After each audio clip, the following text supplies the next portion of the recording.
नमस्ते, श्री स्वामी समर्थ सर्वांना। सो उद्या आहे अक्षय तृतीया। उद्या म्हणजे दिनांक 30 एप्रिलला आहे अक्षय तृतीया। अक्षय तृतीया, अक्षय म्हणजे कधीही क्षय न होणारी आणि तृतीया म्हणजे 3, सो 3.5 मुहूर्तापैकी एक शुभ मुहूर्त मानला जातो अक्षय तृतीया। सो या दिवशी आपण अक्षय घट कसा स्थापन करायचा हे आजच्या या व्हिडिओमध्ये बघणार आहोत। सो आपल्या आयुष्यामध्ये धनाला खूप महत्व दिलं जातं। आपल्याकडे सतत लक्ष्मीचा ओघ वाढत राहावा असं सर्वांनाच वाटत असतं।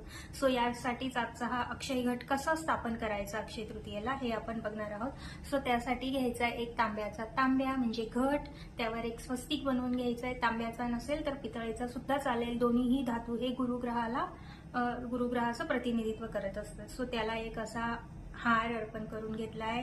त्यामध्ये तांदूळ भरून घेतले, पूर्ण वरतीपर्यंत तांदूळ भरून घ्यायचे। तांदूळ हे लक्ष्मीला अतिशय प्रिय असतात। त्याच्यानंतर एका प्लेटमध्ये सुद्धा थोडेसे तांदूळ ठेवून घेतले। त्यामध्ये आपण ठेवणार आहोत एक कॉइन चांदीचा असेल तरी चालेल। तुमच्याकडे जर चांदीचा कॉइन असेल तर तुम्ही नक्कीच ठेवू शकता। त्याच्यानंतर याच्यामध्ये आपण ठेवणार आहोत हे गोमती चक्र सुद्धा लक्ष्मीला अतिशय प्रिय आहेत। त्याच्यानंतर ठेवायच्या आहेत कवड्या, येलो कवड्या किंवा ब्लॅक पण चालतील, दोन्हीही लक्ष्मीला अतिशय प्रिय आहे। त्याच्यानंतर आपण ठेवणार आहोत हे कमळगट्ट्याचे मणी, ते सुद्धा लक्ष्मीला अतिशय प्रिय आहेत। त्याच्यानंतर ठेवणार आहोत हे गुंजा सीड सुद्धा लक्ष्मीला अतिशय प्रिय आहेत। लक्ष्मीच्या पूजेमध्ये या सर्व गोष्टी वापरल्या जातात। सो अशा प्रकारे या सर्व गोष्टी या तांदळावर स्थापन करून त्यावर हळदी कुंकू अर्पण करायचे, फुलं अर्पण करायचे।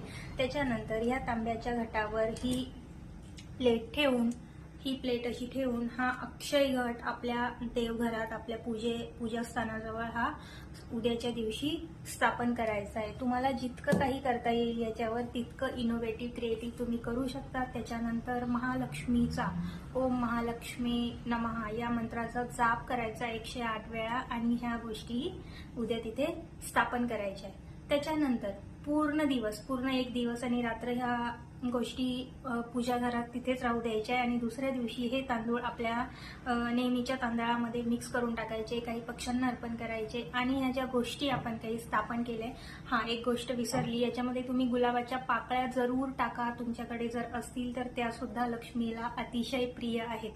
त्याच्यानंतर या सर्व गोष्टी दुसऱ्या दिवशी सकाळी उचलून तुम्ही एका येलो कलरच्या पोटलीमध्ये ठेवून तुमच्या तिजोरीमध्ये ठेवू शकतात।